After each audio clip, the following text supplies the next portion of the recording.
Trump's not using method actors. He's bringing in Tulsi Gabbard, who single-handedly ended Kamala's presidential run in 2019, remember? She put over 1,500 people in jail for marijuana violations and then laughed about it when she was asked if she ever smoked marijuana.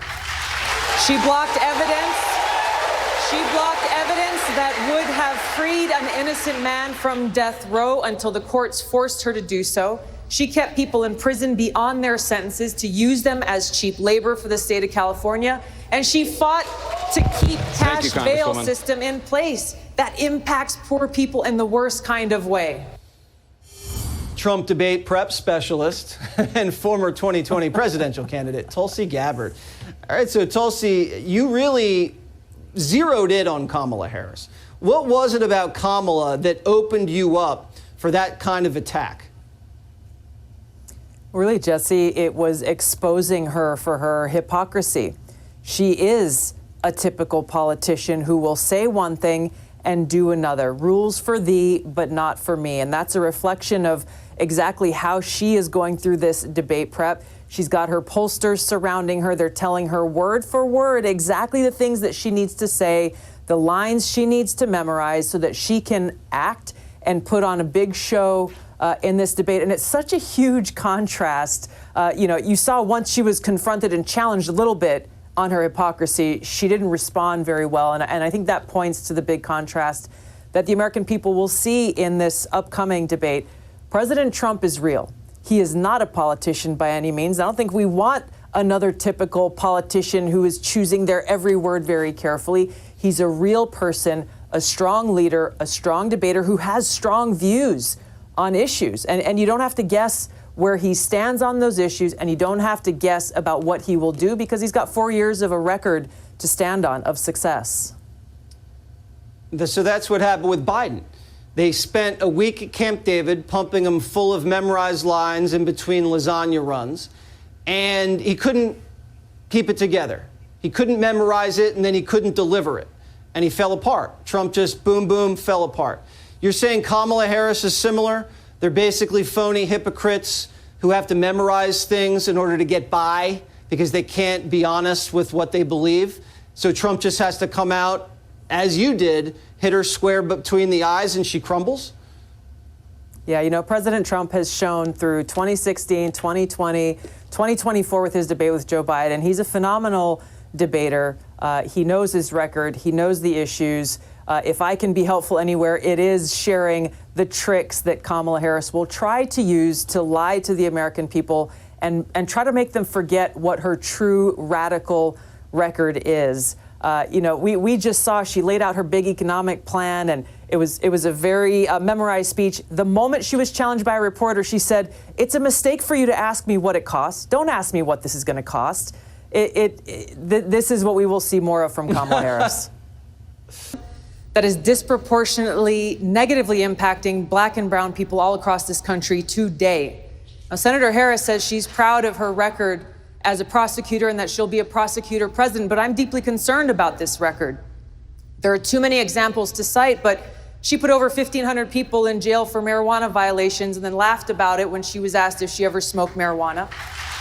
She blocked evidence.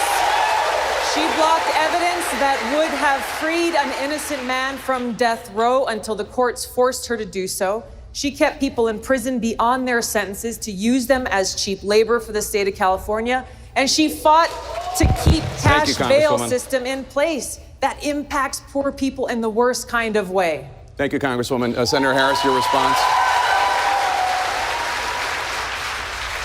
As the elected Attorney General of California, I did the work of significantly reforming the criminal justice system of a state of 40 million people, which became a national model for the work that needs to be done. And I am proud of that work.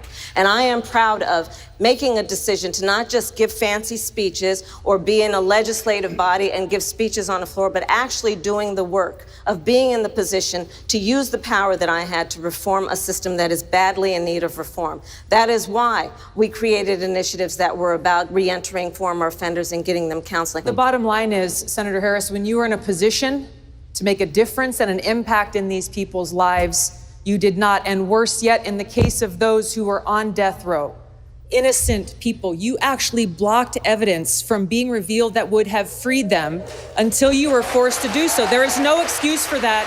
And the people who suffered under your reign as prosecutor, you owe them an apology. Our Democratic Party, unfortunately, is not the party that is of, by, and for the people.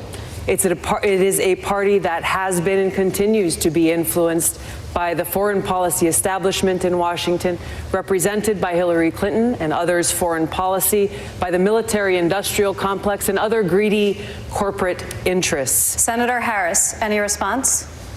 Oh, sure.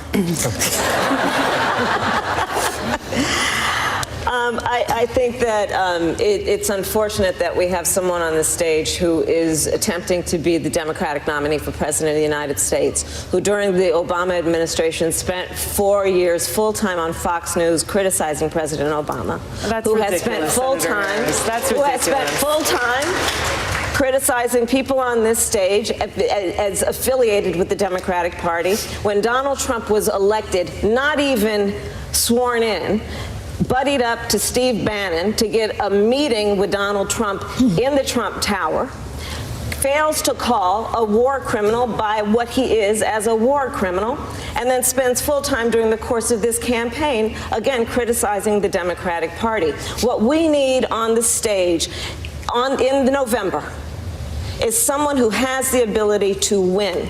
And by that, we need someone on that stage who has the ability to go toe-to-toe with Donald Trump, and someone who has the ability to rebuild the Obama coalition and bring the party and the nation together. I believe I am that candidate. Thank you, Senator. Congresswoman Gabbard, I'll give you a chance to respond. What Senator Harris is doing is unfortunately continuing to traffic in lies and smears and innuendos because she cannot challenge the substance of the argument that I'm making, the leadership and the change that I'm seeking to bring in our foreign policy, which only makes me guess that she will, as president, continue the status quo, continue the Bush-Clinton-Trump foreign policy of regime change wars, which is deeply destructive. How Kamala Harris's campaign unraveled. They obtained the resignation letter of the Harris campaign state operations director, who is now joining the Bloomberg campaign. She wrote, "It is unacceptable that with less than 90 days until Iowa, we still do not have a real plan to win. Our campaign for the people is made up of diverse talent, which is being squandered by indecision and a lack of leaders who lead." And that's what our election is about. Our election is about understanding the importance of this beautiful country of ours in terms of what we stand for around the globe as a democracy. As a democracy, we know there's a duality to the nature of democracy. On the one hand, incredible strength when it is intact. What it does for its people to protect and defend their rights, their liberty, and their freedom. Incredibly strong and incredibly fragile.